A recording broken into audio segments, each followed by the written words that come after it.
Excuse me, can I please talk to you for a minute? Sure. You know, you look kind of familiar. Yeah, you do too. I just wanted to know, do you know a podcast named The Podcast Is Mine? Oh, I know that podcast. I just wanted to let you know that it's mine. No, it's mine. Hello, and welcome to The Podcast Is Mine. I'm Bhushan Kumar. And I'm Sunny Grohl. Now, Sunny, there's been quite a lot of identity fraud going on in the pandemic. Heard. Yeah, no. So I was just wondering, do you have any photo ID, just so I can verify Yes, you are who you say you are? Absolutely, I carry it with me all the time. So may I have a look, just so that I can just pop that I'll through? just pass that over to you now. Thank you very much. Sorry, just 1 second. The system's really slow today. This better have nothing to do with my age. Oh, no. Oh, yeah, I didn't notice that. Oh, my gosh. You were born before America's Next Top Yeah, Model. absolutely. Oh, that's all gone through. Thank you so much for that, Mr. Grohl. Okay. Do you know what it was? You know, that picture on there doesn't do you any justice. Oh, that's very kind. But there's some great photographers out there who can make you look amazing. Okay. So I'm just going to drop their names to you, like Jill Ben Simone. Oh, or my Nigel God, Barker. legendary. The legendary.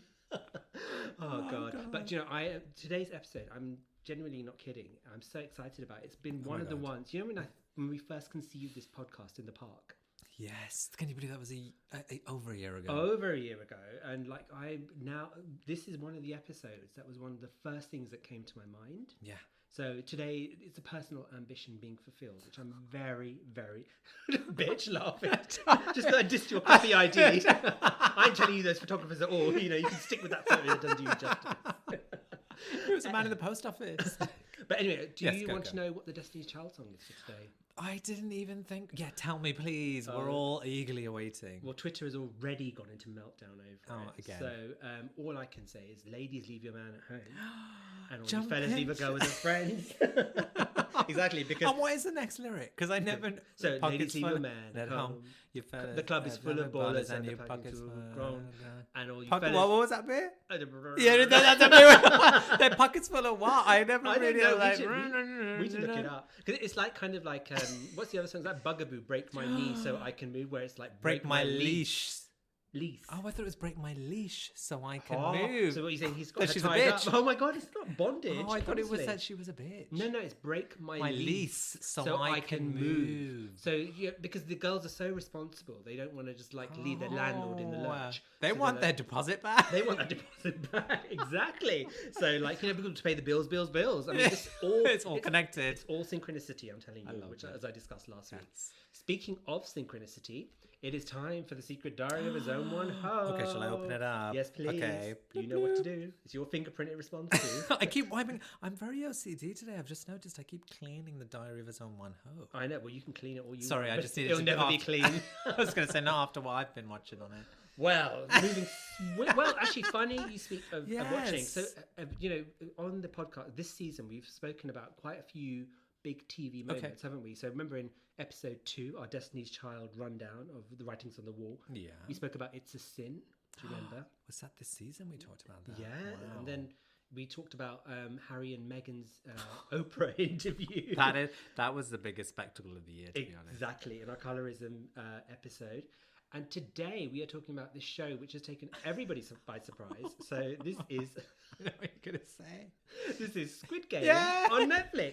Now, so I'm going to ask you the obvious question. Have you seen it? I haven't. And you know what? I'm really close to starting it. The reason... You know what I'm like? Okay, Sheree Whitfield.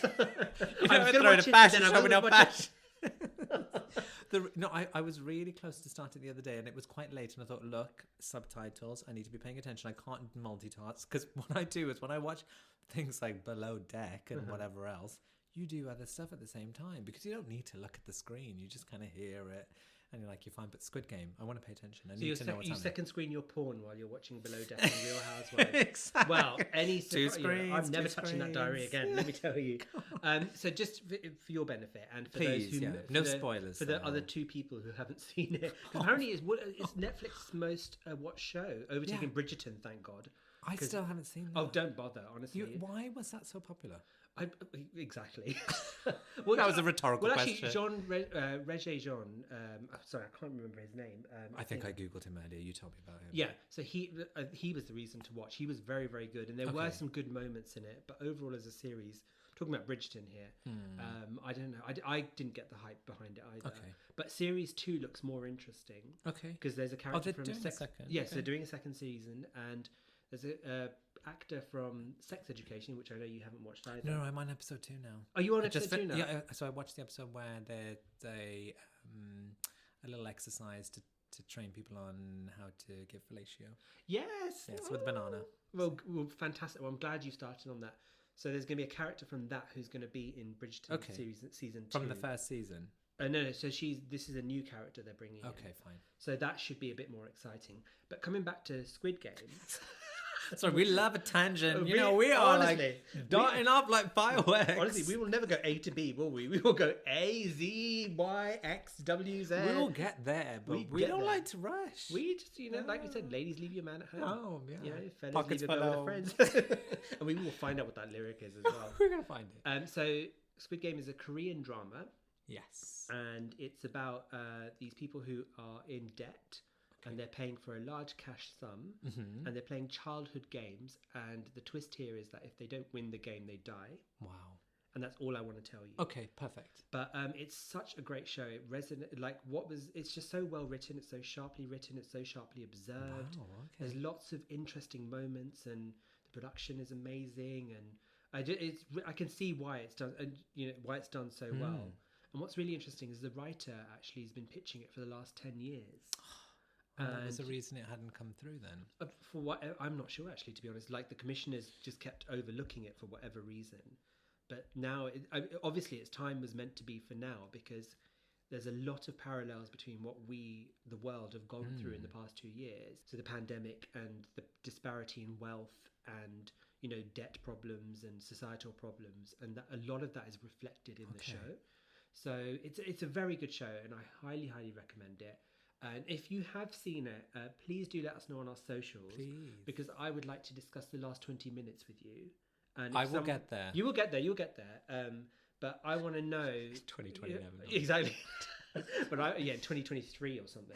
But I want to know what the reasoning was behind that. So I would love to hear your theories on that. So please do hit us up on our socials. But is that going to be spoilers, though, for everybody else? It will be, but it'll be on our socials, so that's true. So it won't be broadcast to our legions of listeners. True. All the Zone 1, and also all the Zone 1 hosts have seen it already. Like they all got preview that's copies. That's a good point. No, it's definitely on the top of the list to watch. So, I'm gonna get. Well, someone told me not to watch it. They said no, I don't think. And I was like, is it not my brand? And they were like, no, absolutely not. And I was like, I think I would like it because I saw Alice in Borderlands, which I'd recommended to you. Because you are a K-drama fan, aren't you? I love K-drama. Did you see Parasite?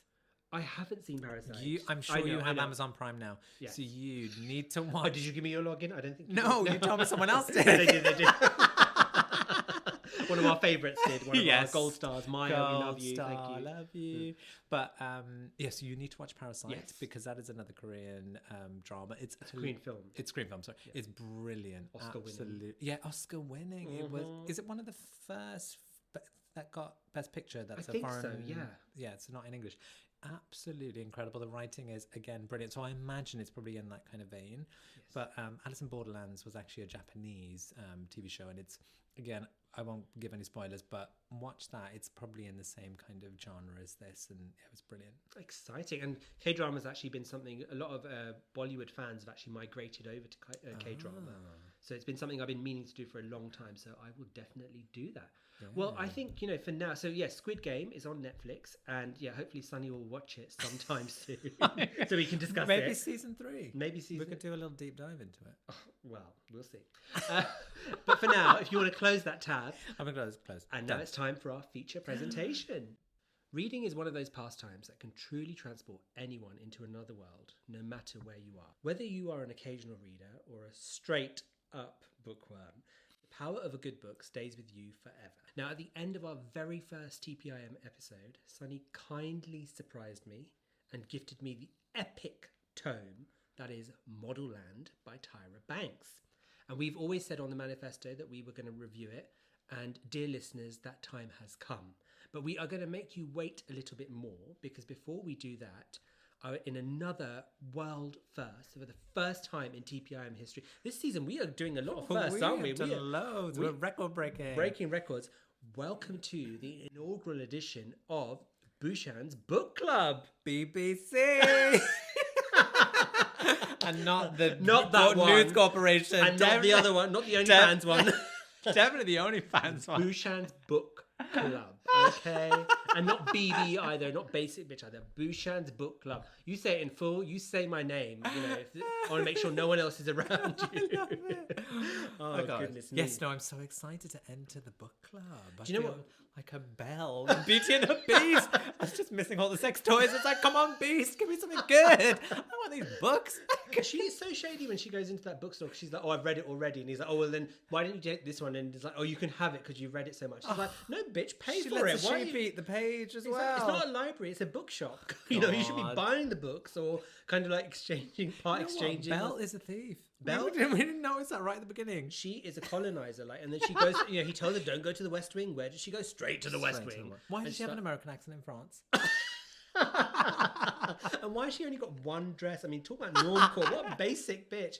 Like, you know, they've got that wardrobe lady who gives her. That wardrobe lady is really shady as well. You know, that Angela. They drew her so bad. Like, but also, like, you know, she gives her that yellow dress, but then, like, that's the only time she gives it. It's like Rent the Runway. Or get the blue. Get it back in the blue. We need to deep dive into. You know what I do? The original classic is probably my favorite Disney. I agree. I love it. And we were Shade and Belle. We love Belle. We're massive Belle. fans of Belle. We are. No, I love Belle. She's amazing. Well, it's true. Well, she would actually be part of Bhushan's book club. And then, she would. And then we'd be like, who's read this? She'd be like, I've read them all. She would be one of those. She'd be teacher's pet, wouldn't she? She'd be like, trust me. Anyway. So we're going to start with, in Bhushan's book club, yes. What is your relationship with books and reading? And not that kind of reading. Exactly. The library is closed for all Drag Race fans. Thank you very much. So reading has been such a crucial part of my life. And I'd say it's made me the person I am today. And that's not an overstatement.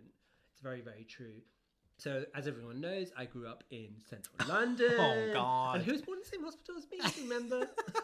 One of the queens. Meghan Markle, did you say? I knew you were American. Exactly. No, it's Prince William.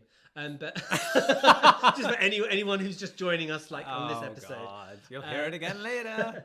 But yeah, so as I grew up as a Zone 1 hoe, and I grew up in central London, so we grew up in a tower block, 20-story tower block on the 8th floor. My mum wasn't very keen on letting us go out because London wasn't what it is now. Oh wow, the view must have been nice, by the way. It was amazing. We had a view of the A40. Oh no! I don't know if for any UK viewers, if you ever used to watch E4 back in the day, they used to feature these tower blocks as part of their idents.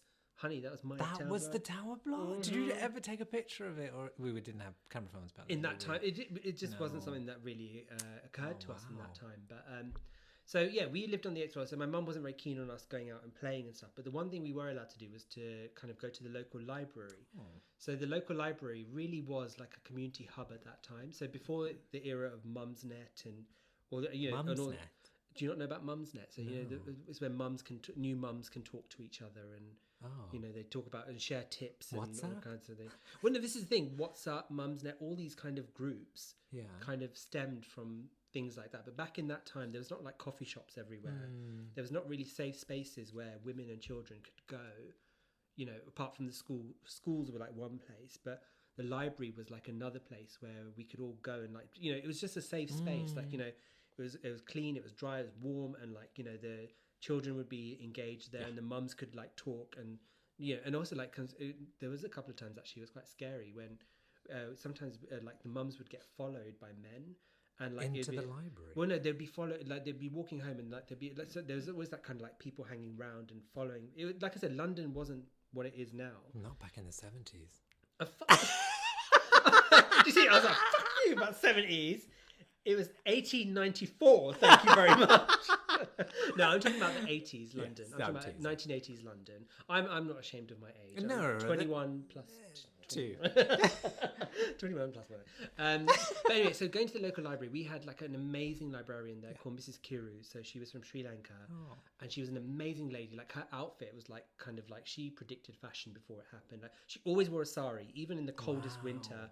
and she would like sari, cardigan, and like some really sensible shoes. I Oh, loved not her for that. trainers. Not Sorry, trainers. No, she used to wear sensible shoes, and like she was just like, but she was amazing because then she spoke to all the mums and said, "Look, you've got to make your children read." Yeah. And she kind of drilled the important, and even with us as well, like, you know, as kids, like we would mess up the library and stuff, and she'd be like, "No, you put the books back." And she was like, "Respect the books." She said, and she said something like, which at the time was like, you know, we would always be like, "It was such a silly thing to say," but actually, she was like, "Respect the books, and they'll respect you." And it's so true. And also the library used to do something called the Bookbuster Club. God, another BBC. There you go. That's where it started. So in the summer holidays, what we would do is like they would have a range of books, and you would have to go. You were allowed to get one book. You had to go home, read it, then you'd come back the next day, and then you would tell they used to get volunteers in to come in and listen, and you would tell the librarian what the book was about. And then if they, you had to read the book because they would ask you questions. Then you get a stamp in your bookmark, which you could customize. Aww. And I was the world record holder because everyone else, the maximum you could read was 30 books. And then, what do you mean the maximum? So because it was like one book a day, and the library was open on Sunday. Yes. And somehow I can't remember how I managed it. I think and there was also a bank holiday because this used to take place in August. Yeah. But somehow I managed to read ahead, and then the rules were you could only read one book at a time. You couldn't take more than one book, but other libraries allowed you to do that because all the Westminster libraries did. You couldn't take another book from a different library? No, you had to take it from that library, from that selection. Okay. And then I remember one day, like, you know, because my mum used to take us every day in the summer holidays because otherwise Steve was going crazy from boredom. So the library was our relief kind of thing. And I remember for some reason one day she didn't let us. She was like, "Oh, I can't go." Like I think she was not feeling well. And then she's like, "Oh, I can't go." And then my older brother was like, "Oh, I'm not going. I can't be bothered." And my younger brother was too young. So that was the first time I left the house on my own. Because I was just like, "No, I want to get my book stamp." Oh. So, and like, it led me to go out there and like get the confidence to go out and read and stuff. I've been reading from like such an early age. And then even in school as well, we used to read like Sweet Valley High, Babysitter's Club. I know. And then also we had like a neighbor who lived next door to us in our tower block. And she had an amazing life story. Like she was from Northumbria. Is that in the UK? Yeah, in the north. Yeah. Oh, Northumbria. Northumbria. Sorry. Yes. And she married a Polish man, and her family ostracized her as a result. Oh. And the only person who kept in touch with her was her niece. Yeah. And it's really unlikely because then sadly her husband passed away quite young. So she was like a young. When I say she was like in her 50s, and like she became a widow.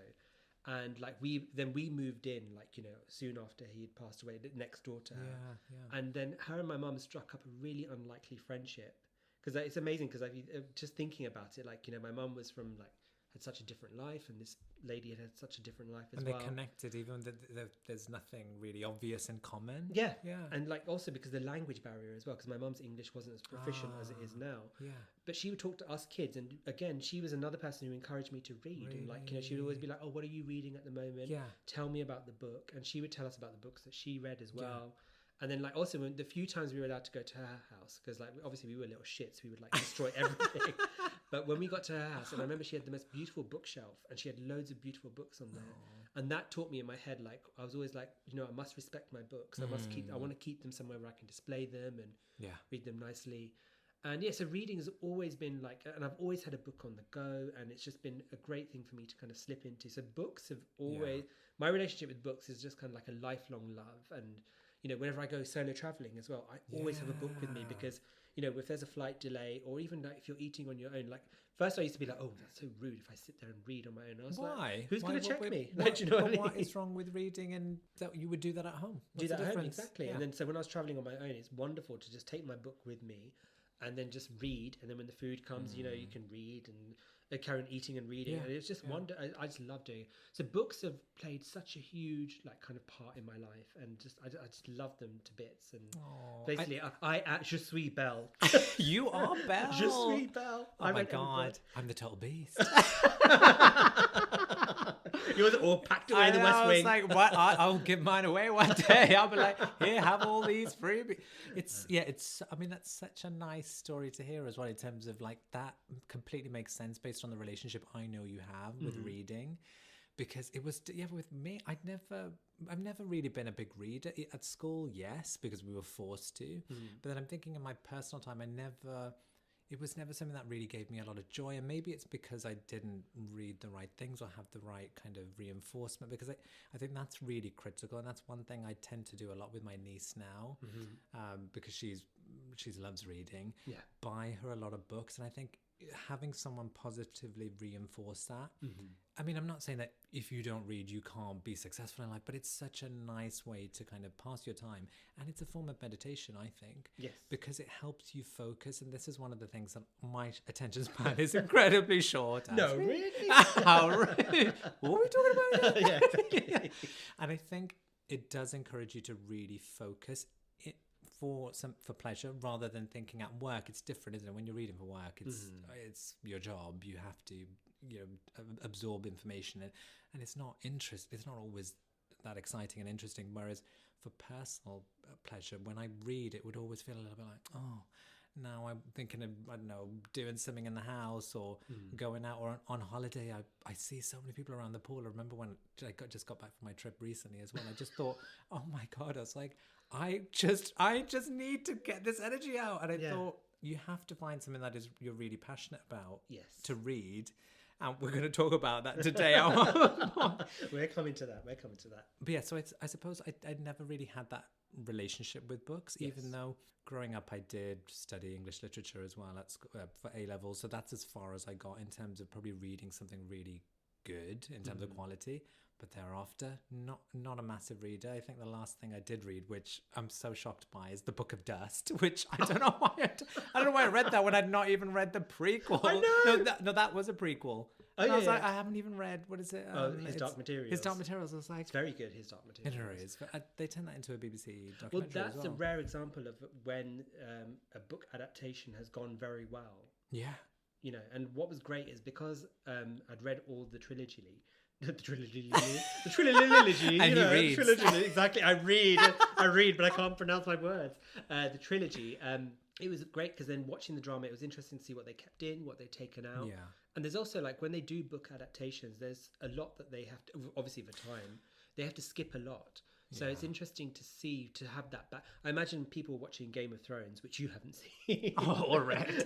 No, I haven't read it either, but I know that there was people who had read it and they would be like, oh, it's diverging from the books now. Yeah. Or, there'd be a scene and I'd be like, why did this happen? Why did they not explain this? And they'd be like, oh, in the book, this is what happens. Yeah. So I think that's the challenge, isn't it? I remember with, like, you think about, like, Harry Potter, that was an easy one to compare because the book at the beginning, the books were so small, weren't they? So it was easy to do. Like, the first film, I think, is fantastic because it is completely mirrors a book. It's almost like that was a script, wasn't it? But then as JK went on, was it Order of the Phoenix? That was like 700 pages or so? I can't remember how. It's the last one. Order of Phoenix was over 500 pages. It was huge. And it was the finale, Deathly Hallows. That's the big thick tome. That was the biggest one. But I remember just thinking, we are never going to get any of the epic moments, like the battles in which was the third one, the Prisoner of Azkaban. What was the one with the really good battle in the Order of the Phoenix? Oh my goodness, that fight in the book was just written, wasn't it so brilliant? It was so good. And I think that's what I need to do. I need to find things that I really latch onto and get excited by, because I naturally just don't think, oh, I want to go read a story. Adventures are either I live them or I watch them on TV or I don't know, I do other things, gaming, like other ways of absorbing a narrative rather than reading it. But I mean, when we talk about today's special topic, I feel like I don't want to reveal it yet. It reminded me, it is such a good way to enjoy a story because you bring so much of your own experiences to the story. Exactly that. And I think what you said earlier about positive reinforcement is so true. It's like because school does, for a lot of people, reading does remind them of school, and they're for example, like I hated science at school, and the moment that I could stop doing science, I did, because I was like, I've got no interest in this whatsoever. But as you said, there is a book out there for everyone, and if you can find, like, it doesn't have to be like the hot fiction, like Harry Potter or His Dark Materials is not for you. That's fine. you might like to read But instruction that's super manuals. accessible, though, isn't it? Yeah, it's super, exactly. But like, you might like to read cookbooks, or you might like to read. That's true. But it's not a very long book, a recipe. No, but That means I read, because I do HelloFresh. I have a recipe every But day. even that, like you said, it's a form of meditation, and it's a form of kind of like taking you out of yourself and entering another. Even if you just skim the pages of the recipe book and be like, oh, one day that would be nice for someone to make for me.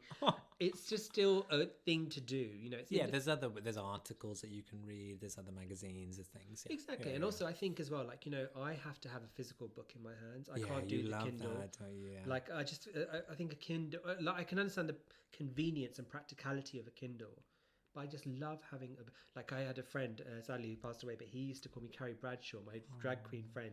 Because when I used to get books from the library, he's like, look at Carrie Bradshaw reading her book. But it was like, I said, like, I do love the smell of the books, and I love the feel of the book. And just also when you're reading a book as well, like, just knowing how far you are into it. And I just like that. Whereas with a Kindle, it's just kind of like it's the same thing. But having said that, if it was a choice between like not having... You would still read through a digital means. Yes, exactly. Yeah, because we're thinking about sustainability. I'm presuming in the future maybe it will be mostly digital. Mostly digital. Well, do you know, it's funny. I was watching a show the other day, and on the BBC about culture. It was Inside Culture or something, and they were saying how now there are some books that are being written to be. So Audible books are a great way for people who are sight impaired, or you just want to listen to books. Yeah. But now there's some books that are being written to be performed as audiobooks. Oh. So they've kind of bypassed their original kind of like. So and like, they were asking like some of the writers, they were like, is this a good idea or not? And some of the writers were like, no, this is not a good idea, because the original book is in its printed form, and then the audiobooks are derived from that. Yeah. Whereas other people were saying, well, this could be a completely new medium. It's like podcasts. Like, who would have thought that's true that podcasts would become so prolific, especially ours. Yeah. But so it's interesting. No, that's a good point. Yeah, no, so the Audible is one thing I did try a number of years ago, because I kept saying, oh, I don't have a commute, I walk to work, I don't have because everyone would say, oh, I read on the train or on my journey in, and I thought, okay, I'll start doing Audible, and I just fell out of it. I think I couldn't catch up, because when you subscribe, you get, is it a free book every month? I'm sure on Audible. I've never done it, to be honest. So I did it, and then I ended up having like, I think 18 books, because I had it for a year and a half, and I thought, I'm still on the 6th one. I was like, I haven't got it. And then you can pause it and still listen to them. So I should go back to all the ones that I ended up buying with the credits. But well, I mean, don't feel under pressure. It's like, what you should do is, if you feel a compulsion to do so, I'm keen to get some good stories. I think find the books that speak to you. Like, what are the books that really resonate with you? And the thing is, it does take a bit of deep diving and stuff and delving to find out what you like. Out what you like. So, like I said, it might, if it's not fiction, it might be non-fiction. It might be some sort of some people like to read manuals, manuals, like car manuals and stuff. But the thing is, there is a book out there for everyone. Yes. So find your book and just read it, and don't worry about what anyone else thinks of the book, or unless you're reading 50 Shades, which is absolutely dreadful. Let me tell you, don't like. I remember reading like the first page in Asda, and I chucked it in the fruit aisle, because I was like, this is a pilot. And also, like, when you go to like charity bookshops as well, like charity shops, and you go to the book section, there's always 50 Shades there, because people are just giving it away. I was like, So that was incredible marketing, was it? We need to talk about that, because I remember when I was at work, when one of my friends at work had said, I'm reading 50 Shades of Grey, and she would love all these hilarious romance novels.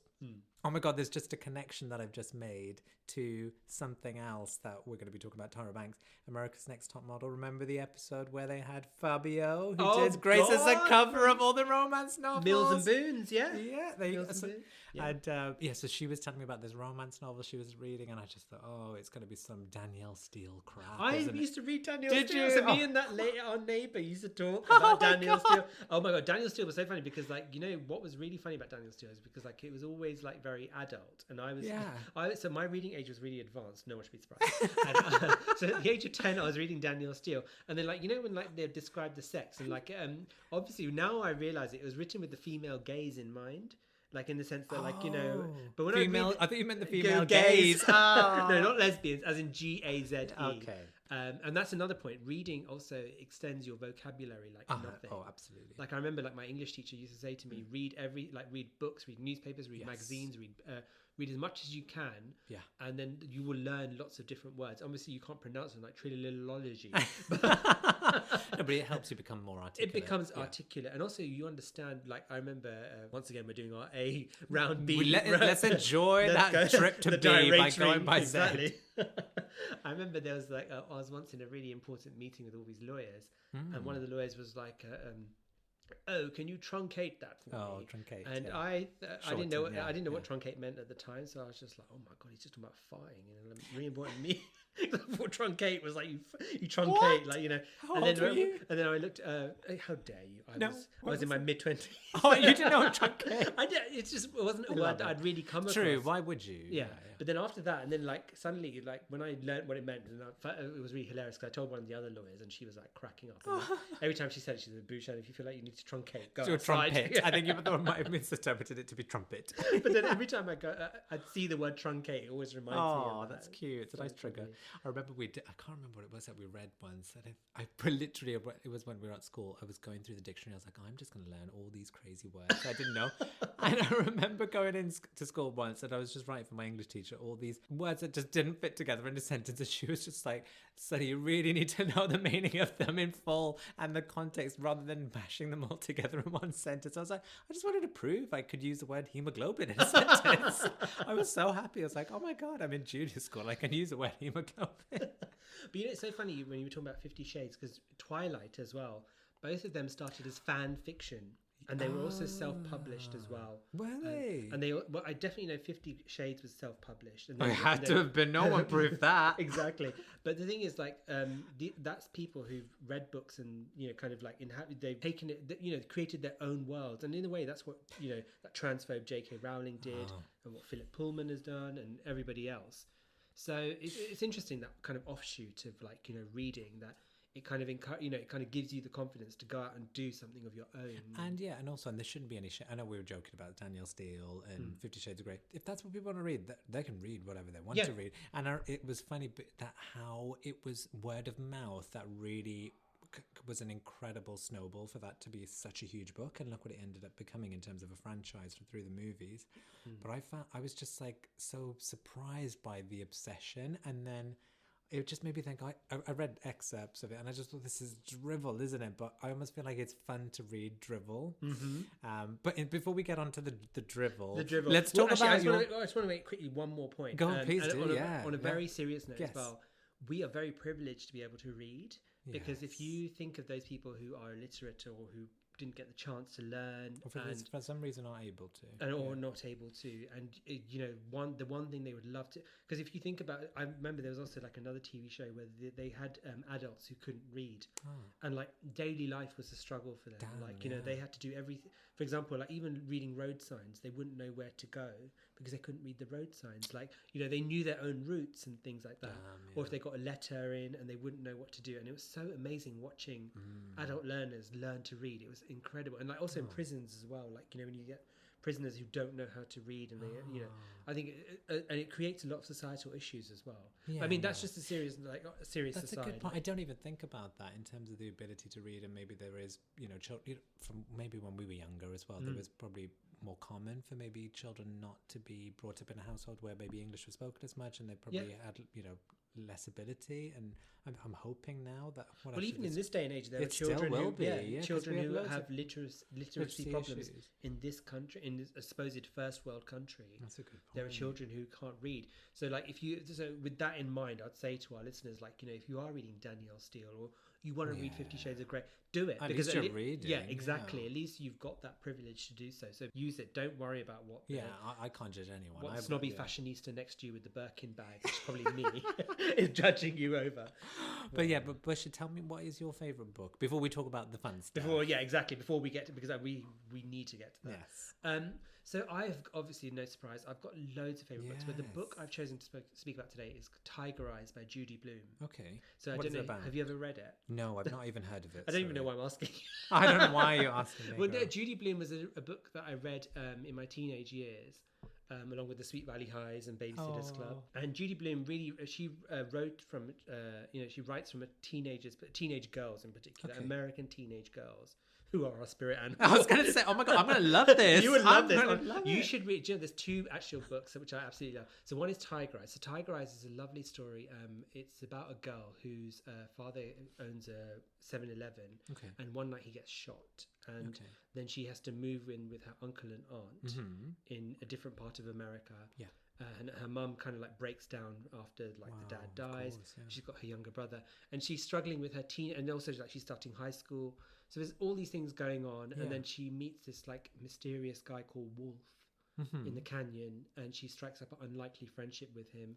And it's the sweetest book in the world. I've read it a million. I've read it so many times. I misplaced my original copy. I don't know where it is. So I went out and bought a new copy, and that copy is already like it's a book I can pick up and I can open any page and I'll finish it to the end. I love it so much. Another book by Judy Blume, which I absolutely love. And if you're listening and like, you know, this resonates with you, or you know what I'm talking about, just make some noise. Like whether I don't care where you are, just make some noise because you know what I'm talking about. Forever. And so this is about that's forever. Like you ever read. You didn't even know who Judy Blume is. But that book, so it's about a girl's first experience of sex. And at the time it was so controversial because people were like, oh my God, she's right. But that book taught me a lot about sex. And you've been doing it wrong the whole time. No, it was just an amazing book. It was really controversial for its time, and a lot of people were like, teenagers shouldn't be allowed to read it. But what it did was like it really kind of demystified the process. But also it just kind of like empowered me to like ask questions or look it up and not feel ashamed of looking it up. Yeah. And like obviously this book was written like with teenage girls in mind. But it resonated. Like there's something because it's our spirit animal, like you said. Animal. But I think it, like, do you know what? I honestly, it's not like a huge book. You lend it to me. I will. Yeah, have you got that one? I have got it. I'm going to lend it to you. And the pages are stuck together. Sorry. No, joking. I will definitely be using rubber gloves. Yeah, but but it's just such a lovely book. And you know, there has been talk of TV adaptations, and I'm always like, please don't, because this is special because it's a book. Yeah, I don't think a TV adaptation would do justice to it. And I think like if you grew up reading those books, you'll know exactly what I'm talking about. All of Judy Blume's books are incredible. And I like, you know, your niece when she's of a certain age. I mean, I would you know, you should definitely gift them to her, because I just think that like even for today's kids, I think they will have some sort of like, you know, resonance, definitely. So that is she also your favorite author? No. I mean, she's great, but I don't actually have a favorite author as such. But so then who do you go to the most? Like if you'd say like this is an author that I read a lot, who would jump out to you? So at the moment, there's two authors I'm reading lots of. One is Bernardine Evaristo. Okay. So she won the Booker Prize. I think it was like 2 years ago for Girl, Woman, Other, which is a fantastic book. And the other is Elif Shafak. And she also was on the long list for the Booker Prize, and she's a Turkish author. And I just love in English, or is it translated? Yeah, in English. Okay, she writes in English. She lives in London, and I just love the way she writes. She's just such a great. But there's so many writers. Like I could go on and on. So I'm going to ask you, like who? So, no, do you know what? Because I could like if you keep getting me to talk, I will make this a two-parter because I won't be able to shut up because I love books so much. Like, you know. So you tell me who's your favorite. What is my favorite author? Or who is my favorite book? I was thinking it. I was like, what could I say? What have I read more than once? No, it would be a kid's book. I honestly, I can't remember. No shame in that. No, there is probably. What have I read? Dog. No. Tiger who came to. No. I mean, as an adult, it probably was like Harry Potter. That was the only. That's probably the last series I saw. But I don't really have a favorite. I'm trying to think. As a kid, probably James and the Giant Peach. I read that 100 times over. I love Roald Dahl. That is why the peach emoji is my favorite. This is not the OnlyFans edition. I knew it'd be something like that. I want to redo you want that. James and his giant peach. I was like, I really want them to do an adult version of this. I think you'll find there are adult versions available. That's the one I was talking about. But other than that, there is another very special book in my heart that I finally started. Which is? Modelland. Oh my god! So we cannot put this off anymore. We have been. I didn't realize we'd already announced it. But I was holding back. I'm so glad you're paying attention. I mean, this is what happens, kids, when you don't read. You don't pay attention to what happened literally 5 minutes ago. The only reading I do is that I'm wagging my finger right now. Is like shady reading where you're just like, what are you? But anyway, should we just like clink them together? I feel like this is like they're quite heavy. This is not the OnlyFans lounge.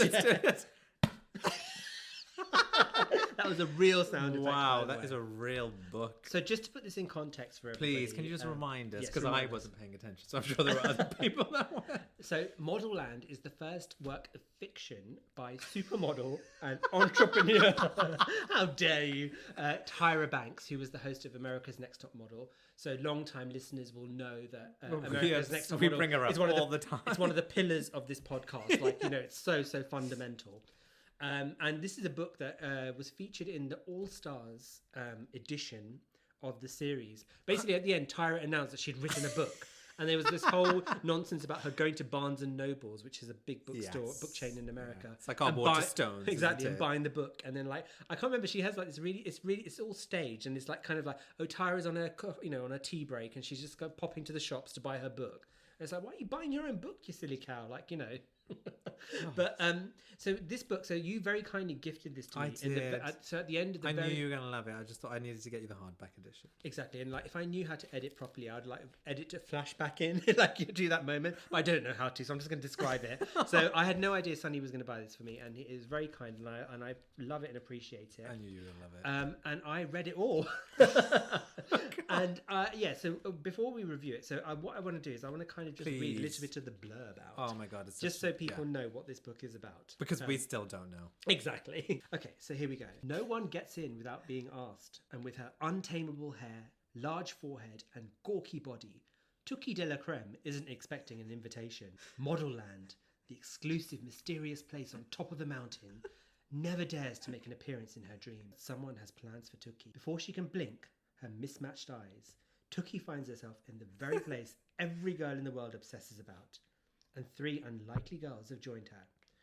Only 7 extraordinary young women become Intoxibellas each year. And I have their photos in my hands. Famous, worshipped, magical. What happens to those who don't make it? Well, no one really speaks of that. Some things are better left unsaid. This blurb goes on and on. Thrown into a world where she doesn't seem to belong, Tuki glimpses a future that could be hers. If she survives the beastly catwalk corridor and terrifying thigh-high boot camp, or could it? Dark rumours like silken threads swirl around the question of why Tuki and her new friends were selected. And the shadows around Modelland hide sinister secrets. Are you ready? Modelland is waiting for you. Na. Exactly. I mean, the only thing that got me through this was reading this entire voice. Yeah, that's exactly how I read it. Like, this is like designed to be an audiobook. So obviously the premise of the book is, so no spoilers. Yeah, no, please no. If that blurb didn't give it all away to you. That is the story. So it's about a young girl who has mismatched eyes, and there's a competition every year to enter this place called Modelland, and only 7 girls are chosen. They each get given like a gold star, much like the golden snitch from Harry Potter, do you remember?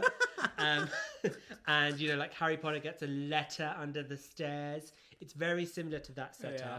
And then they go to this model land, and they get put through their paces through a series of challenges. Stop me when this sounds familiar. put through like, their paces, and that they're discriminated on against their body or their lack of ability to model or to smize.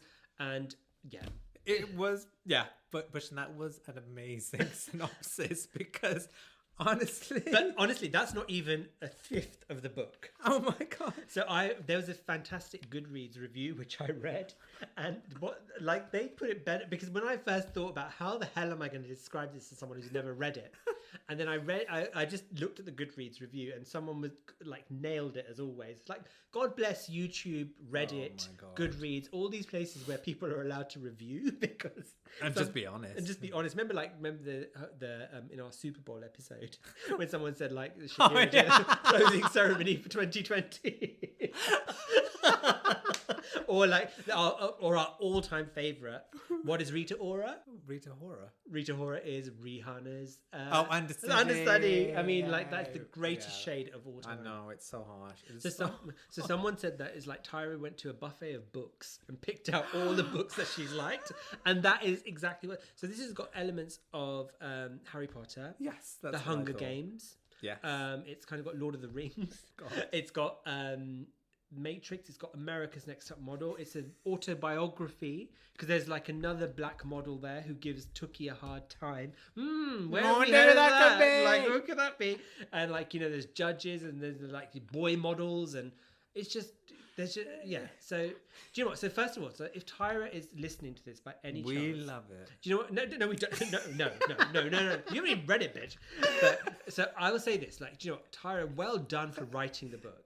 Because like I have to, and I, in all seriousness, I mean that. Like anyone who has written a book, I give praise to, because it's not an easy thing to do, and then even more so to get it published and get it distributed and all of that is a huge deal. Having said that, this book is like, oh my god, like it takes 100 pages. So you see that blurb that I read out to you? That's the first 100 pages of the book. It takes 100 pages for something to happen.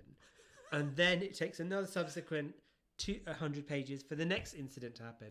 And by the time you get to the end, you're so fatigued. You're like, what the fuck happened? Like, you know, did this? And then there'll be like kind of top model challenges, or there'll be like Tyra's like experiences. So like, you know, she's living in an apartment, or there's like a editor who doesn't like her, or she's been told that her forehead is too big, or she's been told that everything that, you know, that is unique about her is terrible, only for it to save the day later on. There's so many ideas here. It's so dense. It's so kind of dense. It's in many ways. And then there's also like loads of racial stereotypes. No one should be surprised. So there's an Indian character who comes from a mysterious land. I'm just going to actually pull up the page. God. But I mean, how far did you get into it? So what I started with, because I remember we talked about this very briefly, didn't we, just a week ago when we were getting prepped. I was like, I need to restart Modelland. And you were like, Sonny, trust me, you're not going to get through it. And I was like, really? I was like, it must be fascinating. It's going to be hilarious. You were like, no, just read the back of the acknowledgements. Start with that, and then we'll go from there. And so I read that in the first chapter, but Bhushan, I think I'm going to read this, and I think I'm going to enjoy it, because I was cracking up so many times reading this, mainly because of all the points you mentioned, the references to her life, to other books. She's completely ripped things off that I know. I mean, I don't read that much, but it was so many things that I was like, I've read that, and that sounds very familiar. She's just gone out and thought, what are the ideas that have made a lot of money? I'm just going to steal them and then embellish every experience I've had in my life. I mean, I got that just from the little bits I read. But what was hilarious in the acknowledgements when I was first reading it, it's like, what is it, 6 pages? There's a portion I want us to read out that we need to. But before I do that, I just wanted to talk about like, where was it? So, I mean, look, what does this remind you of? So this is from the book. So there's a character called Kamalini, who's like a beautiful, fierce beauty from the East. I haven't. That is so... But the name is so... Kamalini, I know. Just like kind of... And then she's like, guess what, young Kamalini cried to the family. I actually secured parts for all of you in my mother's next film. And I do not mean a few rupees worth of background work. I mean bona fide speaking parts. Real paychecks. The family looked gratefully at each other. Some began to sob, but it was happy sobbing, their eyes alight with joy. But the scene does not shoot in here, Chakra, Kamalini went. It is a scene that leads up to the grand dance number, and it shoots in Cappuccina and Treasury. So Cappuccina and Treasury are obviously other country. Like, she's talking about Bollywood, and it's so fucking obvious to people who don't even watch Bollywood that that's what she's talking about. And it's just, oh my God. There's so many situations. Like, I was just thinking of another one before we just say the acknowledgements, don't we? Yeah, it's just too epic. But this is another rep. Tell me what this is a reference to, maybe. But actually, this is probably before that. As Tookie waited. This is the first This is the first chapter. As Tookie waited. I know, when I was like, how did you get that early? I said, that early? As Tookie waited, she lifted to her face a cold canister of whipped cream, inserting the nozzle straight into her mouth. She pressed the trigger that delivered the airy sweetness directly onto her tongue. A bit of cream accidentally dropped from her mouth and dripped from her chin to her neck. With each squirt, more and more of the cream fell into her snug-fitting, hand-me-up blue blouse. which had once been her younger sister's. Another squirt landed in her hair. She had licked her tiny baby fingers from thumb to pinky and prepared for the next squirt. I was like, wow, Bhushan, I am reading this because this is like 50 Shades of Grey in Modelland. Oh, good Lord. And for those who've just tuned in, that was not the OnlyFans Lounge. You were listening to an excerpt from Modelland by Tyra Banks. She gets all credit for this. We can't. I was like, is this the way this book is tying? I was like, really? And then, I mean, do you want to go into the acknowledgement? I've got other hilarious moments in the main. Well, this is another bit I just wanted to describe. Please tell me. So, can you tell me what's going on here? I'm not going to set it up. No, you go. Okay. Abigail brought the knife to her chest. No, Harriet screamed. But instead of impaling her body with the weapon, Abigail began to scrape her body with it. A tuft of her thick underarm hair tumbled to the ground. With lightning speed, Abigail shaved her sideburns, her arms, her most private of parts, and then her legs. She finished by removing all the knee-length black hair from her head. Every trace of her hair, eyebrows included, was gone and lay in clumps at her feet. So basically, this girl has just shaved her punani and her head, all the hair off her body. And then they ask her why. And then she's like, Mom, I'm giving it all, minus the portions deemed inappropriate, to hair for pitter-patter. So she does it for charity. And that is, I think it's a reference to the makeover episode. Don't you think? Well, there's a whole segment about makeovers, honestly. I can't wait to get to that. You know what? We're going to have a separate catch-up. This will be an OnlyFans lunch moment. But I was just going through and there's all these acronyms. The Day of Discovery gets turned into T-Dod. And there was another one that was, I mean, this is just like in the first chapter. There was like, look, B3, that stupid name of the school. Mm-hmm. I was like, really? I was like, what is it? Bauble? Because there was a factory that used to make baubles and beads and bangles or something. I was like, what kind of crazy crap is it? But the bit that made the acknowledgements. I mean, like, so let me put this in context for you. So obviously this was during the pandemic and it was lockdown. So it's not like I had anywhere to go. And books were like my escape. So this, I thought this is the perfect time to read Modelland. I kid you not, it took me 2 months to read this because I had to stop and start. I couldn't do it consistently because it's like do you know there's M&S, there's a Knickerbocker Glory. Have you ever had one of those desserts? Yeah. And you know, like the first spoon tastes amazing. And then the second one is like, and then you can never finish it. That's what is that what's going to happen? I had to have good luck, but see you this time next year because you will still be reading. I'm not going to get through it. But then when I read the acknowledgements, it was so. So I think we should both read an excerpt from it. Okay, you pick. Yeah, I'll pick one first, and then I'll tell you which one that I'd like you to. Please. So and then you're going to read. So what I'm going to do, I'm going to read the first bit. So if you go to page 565, so read along if you are at home. So I'm going to. If anyone else has this, if you have this, you copy, know what? You're a guest. Exactly. Pull your copy out and just turn to the page and read along with us. So I'm going to read this bit up here, and then you're going to read from there. So do you want to just set this up in terms of what she's been doing in this acknowledgement, just bragging about holidays, basically? This acknowledgement is like the most, but also this is the most disturbing acknowledgements I've ever read, because one of my big criticisms of this book was like, I would love to give this class to a class of editors and say to them, edit this book for me, teach me how, because all shade aside, there are some good ideas in here and there are some good moments. I think it's quite fun. They need to adapt it. And also there's a lot of concepts in here as well. So but apparently she handed in 1,000-page manuscript as the first draft bit. And then the final version is 567 pages. And I was like, your editor did it. Like, this needs to be taken right down to 200. It could be a short story. It could be 20 pages. It could, honestly. No, but she could take it right down. This could have been like a Harry Potter, serialization. Yeah. And it could have made such a great impact. But it kind of... Well, anyway, she didn't have the time or the funding. She just crammed everything that she could think of. Like you said, it's a Knickerbocker Glory. Well, no, listen to this. So I'm going to read the excerpt out, but this is the first bit of the acknowledgements where she says, the idea for Modelland came to me while I was in a car on the FDR Drive in New York City. I jotted it down on a piece of scratch paper and tucked it into my purse. 4 years later, she hasn't cleaned out her bag. Do you know what I mean? That scrap of paper has transformed into the book or digital thingamajig you now hold in your hands. And because of that, I have many people and places to say merci, danke, and gracias to.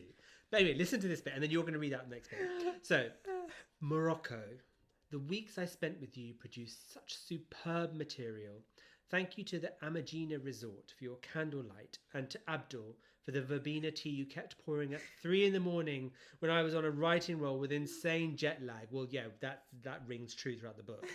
Morocco, thank you for the architectural inspiration for the atrium in the Feds. I don't know what the Feds is yet. Yeah, you don't need to know. Thank you. This is the bit that killed me. Thank you to the wonderful people of the Berber village I visited. It was a real treat for me to read a section of... That's my favourite bit. It was a real treat for me to read a section of Modelland for half an hour to children who didn't speak English. I thought if I could hold their attention that long, maybe my book had a chance at success. Shukran. Those poor children, wherever you are, find a lawyer, sue her. I mean, it's only 10 years ago. You got this, honestly. I mean, but what's more hilarious is that she thought the measure of success of her book was based on children that couldn't understand a word she was saying. And sitting there for half an hour, mesmerised by this lady with a large forehead, reading out her book. I mean, I think anyone, if she had done Jackanory or something, I think anyone would be mesmerised by that. Right. I mean, like, she really missed a trick there, not doing like some sort of audio. But can you read that paragraph? There, so just from there. Yeah. So, Greece, I polish my baby on your soil. This is an extract from my book. This is why I wanted you to read this. Sorry, I'm joking. Greece, I polished my baby on your soil. I had to finally let her go while I was in your clutches. Hitting the send button while I was staring at Crete waves was not easy. But all children must be launched into the world. It was time. I was just like, oh my. But doesn't she later go back to that and talk about some person? Which writer was it? Is it the horror writer, Stephen King? We're just thanking Stephen King because he had written 2 books about how to write a book and how you've got to let him go. I was like, oh my god, this is not horror, but it is another type of horror. There is horror. Oh my god, I'm living for this book. They need to adapt it. They need to edit it. Like, I've got the time now. I might just go through and run with my red pen and edit it and rewrite it. Do you know what, TPIM listeners, and if you've read Modelland, or if you know anyone who's heard of it, please contact us. And if you'd like me to go through and rewrite this as fan fiction, I want it. I will happily do so. Honestly, I want it. Like, one of my other favorite bits. So while you look for that Stephen King bit, I want to read out this. Yes, what was the other bit that I saw that I mean, there's so much that killed me. But, like, you know. Oh, do you know what? So guess who gets a mention in the thank yous? Ken Mock. TPIM. I knew you were going to say that. So she's like, Ken Mock, my dear partner on Top Model.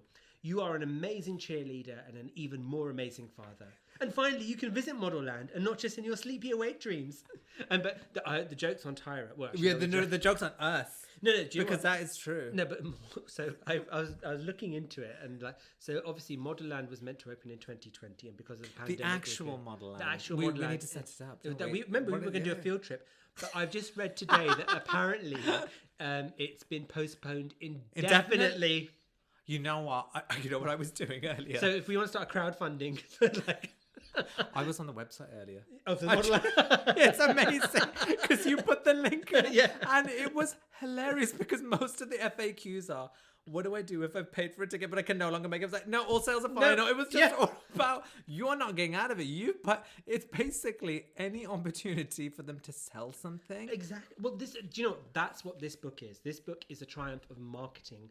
Like, even we, as Zone 1 hosts, bought into the Tyra Banks machine, into the, what was it called? The Bankable Productions. You know, Ken Mock had us there, but we bought into that whole kind of psyche. And, you know, because as Top Model fans, I was, I was so excited to read this. I was like, wow, you know, she banged on about it. God knows how many times. I mean, at the moment, like, she had Tyra Beauty. Apparently, that's ceased to trade anymore. Oh. And her big thing at the moment is ice cream. So I scream. Oh, ice cream. Yeah, and so that's her big thing at the moment. And on our Instagram as well, I've posted like a thing where she's trying to teach modelling, and she just looks like she's completely lost the plot. It was entertaining, but not in the way that I hoped it would be. And like, I mean, now I can talk about it, but I think that it was. Do you know? I do feel a bit let down because as a Tyra fan, because I was like, you know, I feel that this could have been so much, and it probably, you know, for us, like, it's a bit of a joke, obviously. I know. But can you imagine, like, anyone? No, but it's true. We're being honest. I mean, you think we're being mean? Read the Goodreads reviews. Honestly, I'm going to send them to you. But if you think about like young girls who've idolized Tyra and who really kind of wanted this to be, because I remember this kind of took me back to that time where, like, you know, I'm just trying to think of an example. Like, you'd watch like an icon of someone you really, really loved, and then they would do something like they would go out of their comfort zone. They would do like a film. Made a shit album. Yeah, or they make a shit album, or they would do a film and there'd be rubbish in that film or something. And you'd felt like you had to defend your idol. You'd be like, no, she was like, but I can't defend Tyra. Like, really? I wanted, like, I'm trying to look for that line in the acknowledgements. I'm just going to try and find it. Please find it. Like, talk amongst yourselves while I look for it. While you're looking for that, because I just want to read out this one bit that it kind of summed it up for me in terms of why you said it's so bad, it's bad. Because there's this little section where they're talking about this guy they're introducing Theo, who's obviously meant to be some sort of love interest. Yeah. He's probably with Naomi, I presume, the girl that. Maybe don't tell me. Don't tell me. Don't tell me. So yeah, I think her first encounter, she reminisces about when he's on her way down the corridor. I was so confused by what the hell she was. She's lying down on the floor in this school. It was so strange. But he's approaching her, and she reminisces about a time where she fell down the stairs, and I was just like, I was waiting for that broken doll reference. I was like, it's coming. It's coming. There it is. Because that's where she was laying down with her legs all broken doll at the beginning, and then she talks about how he comes up to her and approaches her to say, are you okay? Can I help you? But she's just so overwhelmed by his presence that she just is completely like mute. But then you think that something's coming in terms of there'll be some kind of epic moment between them, some connection or spark. But it says, and then he turned around and left. They hadn't talked since. Yeah. It's like, wait a minute. There was a nice build up there, but now we're moving on to another topic. Yeah. The attention span is... She's just got far. I mean, like, it's so funny. I think, do you know what? The only way we can... maybe we might have to come back to this. Can we do a deeper dive on I think so. Maybe, do you know, maybe there's... we will come back to this in some shape or form. I think the last word I want to have on this, and then I'm going to take it to the bridge. Because do you know what I mean? I've just realised, yeah. So this is from Tyra. This is in that. So the acknowledgements are still going on, by the way. So if you fell asleep, wake once up. You've listened to her whole world global holiday itinerary, which is what I took from it. I mean, how many? There's also like another great line where she's like, "Thank you to Harvard Business School, of course, for that 1 week I spent there." Do you know what I mean? And then my marketing professor, Rohit Deshpande, for schooling me on Hindi and Indian culture. Well, honey, like, you still got it wrong massively. Like, there's so many. Yeah, let's not even go. Let's not go there. He probably wasn't even Hindu. Exactly. No, he is. Rohit is Deshpande. He? Oh, sorry. Shame on you. Tyra knew more than that. She's been schooled in the culture. But so this is what. Yeah. So this is like the final word. Go. So to you, the person reading this book, my first novel. Oh yeah. What can I say to express my deepest gratitude? Fuck you. Releasing Modelland into the world, into your hands, makes me feel so excited yet extremely vulnerable. I'm nervous and curious about how each chapter makes you feel, which characters speak to you, which ones you love, hate, or love to hate. Modelland is no longer mine. It belongs to you. I hope you enjoyed reading her as much as I did writing her. Thank you for spending your precious time with my baby. And that is that. I'm taking it to the bridge. We need to intervention. Otherwise, we're going to go into space. Honestly. So, books are a privilege, and we are so, so, so lucky to have access to them and to be able to dip into other worlds and expand our minds beyond what we know. Whether you love to read or not, we hope this has inspired you to pick up a book. Because after all, reading is what? Fundamental! Right. Well, okay, let's head. You know what? That lounge is going to close. You need a drink. Last orders at the lounge. Wow. Honestly, you need to be wasted to get. But you know what? You get turned away. I know. I'm really excited to carry on reading. Well, do you know what? I want you to read it because I think, like, do you know what? We will come back and discuss this in some other shape or form. We have to find a way. I don't think I can read it again. No, I can't inflict it. What you can do is I'll just remind you of little extracts when I'm reading it, and then we can just and I can relive the trauma with you. God. So we were actually talking about Tyra's Modelland in the US. Oh my God, Bhushan, let's just go to the website for a moment. Firstly, there's an amazing picture of Tyra. This site looks recent. Yes. Is it recent? If it's no longer coming soon. It's not coming soon. I also like how she's changed and rebranded herself as Banks with an X. When did she rebrand? Do you remember there was like once on the Tyra talk show, there was like somebody called Tyra Banks who had a triple X at the end. Oh my God. I think she was a porn actress who made a living out of impersonating Tyra. Did adult films as Tyra, so Tyra Banks. I don't. But then I think Triple X. But then I think Tyra was kind of like, "Do you get satisfaction out of doing that?" And it was obviously the idea was like Tyra was trying to like reform her and say, "Oh, leave the adult world." But it came across more as like slut shaming and more like anger that Tyra's like, how dare you use my trademark name to make money off of me? Like, because she's just missing out on that coin. That's exactly. Why. But talking of coin, this is all about money. Oh my God. So why don't you just read that little bit out? So where is Modelland? This is the thing, because this sounds like a rough area to me. So Modelland is located in sunny Santa Monica, California, which is lovely. A runway walk away from the iconic Santa Monica Pier. It is also just a few miles from Inglewood, where our co-founder and hero is. I'm sure Inglewood is rough, because doesn't Dre talk about Inglewood? I think so. I was like, but what I still didn't get from this is it a theme park? Is it like a place where you do photo shoots and you just get scammed? And then there's the next question. I was like, okay, fine, it'll be resolved. What can I expect from my visit? You can expect to live the ultimate modeling fantasy. Modelland is a first of its kind, story-driven attraction that features fashion and beauty, photoshops and runways, shopping and theatre, and most importantly, you. I do not want any kind of tourist attraction to be quoting me as the reason why I need to go, because I don't get anything from that. Where are we going? Not only that, none of those things are going to be free. You know that you're going to have to pay like $65 to get in, and then if you want a photo shoot, it's going to cost you $130 for like 5 Photoshop photos, and and then there's not going to be any food. I mean, like this idea: do I need to dress up? Not really. We don't have any rides yet, but we will have ever-changing themes. So what? Is it a nudist park then? That's what I mean. Then it goes on to, have you got more questions? And I'm like, oh, interesting. It must be a form to fill in to request. No, there's just more FAQs, and it's even better because it's like, the question everyone's asking, what is Modelland? What can I do here?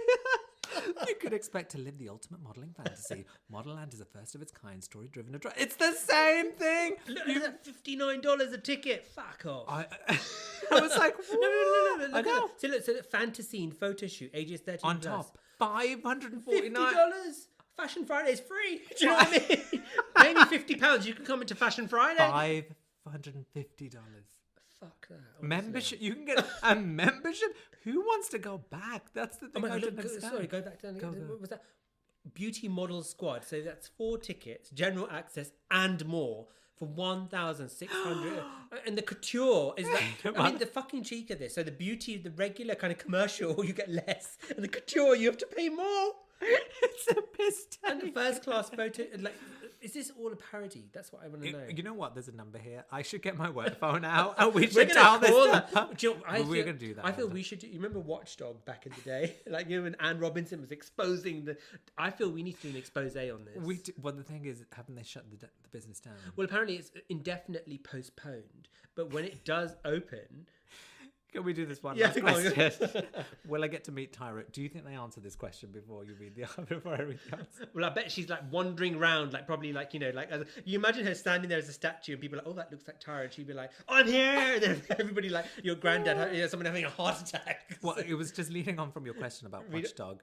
They don't. This is definitely something they need to clarify. Our founder and chief creative, Tyra Banks, is dedicated to making Modelland the most amazing experience for all guests. One never knows where she may appear, so keep your smiles out for special appearances, events, and contests that may get you an exclusive chance to experience Modelland with Tyra. It's just so non-committal. It's so fraudulent. And you can imagine like that, the Watchdog, when they like show like the terms and conditions, they darken the rest of the screen and they just lighten that passage. Then it would cut to us and be like, we really wanted to meet Tyra. Like, we had worked so hard on our smizes and our walks and we wanted to show them to her and she wasn't there. It's an absolute fraud. And it's like, Sunny and Bhushan bought the couture package at $5,000 each. And it's like, we're now in debt and we can't afford to pay it back. Oh God! But anyone that knows what Inglewood is like, please let us know. And I'm sorry if I called it a hood. If it's not a hood, I'm sure it's beautiful. But there's one more thing on here, which is in the frequently asked questions, and it's like, who does the podcast belong to? And the answer is mine. We hope you've enjoyed listening to The Podcast Is Mine. Don't forget to like and subscribe to our podcast and share it with a friend. You can also follow us on all the socials. On Instagram, TikTok, Facebook and YouTube, we are The Podcast Is Mine. And on Twitter, we are Podcast Is Mine. Or you can email us at thepodcastismine@gmail.com. Oh, and one more thing, the podcast is mine.